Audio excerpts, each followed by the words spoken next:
नमस्कार, मी प्रीती. जयनगरी न्यूज चॅनलमध्ये आपले स्वागत आहे.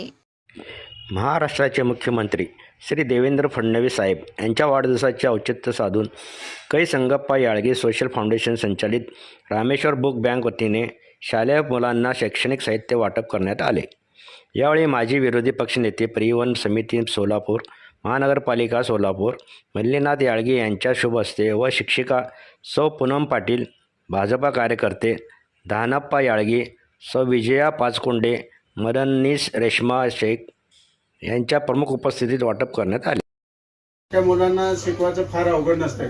लहान मुलांना पकडून आणून शिकवता आणि त्यांच्यावर संस्कार घडवता म्हणलं तर तुमचं किती तारीफ करावं तेवढं कमी आहे. कारण पालकांनी बी तुम्ही मुलांना पाठवत जावा, कारण हे संस्कार वर्ग असल्यासारखं आहे. ह्यामुळं तुमच्या मुलावर चांगले संस्कार होतील, भविष्यात मोठमोठे इंजिनियर होतील, डॉक्टर होतील.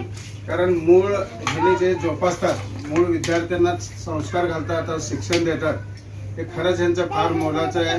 ह्यांचं पहिला ह्यांचं अभिनंदन करतो. आणि तुम्हाला मॅडम काय आता पाटील मॅडमला काय अडलं तरी सांगा, मी सांगितलं मॅडमना. पुढच्या वेळेस काय खेळणं वगैरे काय. अशाच प्रकारे तुमच्या भागातील बातम्या पाहण्यासाठी जयनगरी चॅनलला लाईक करा, सबस्क्राईब करा, बेल आयकॉनला क्लिक करा आणि शेअर करा.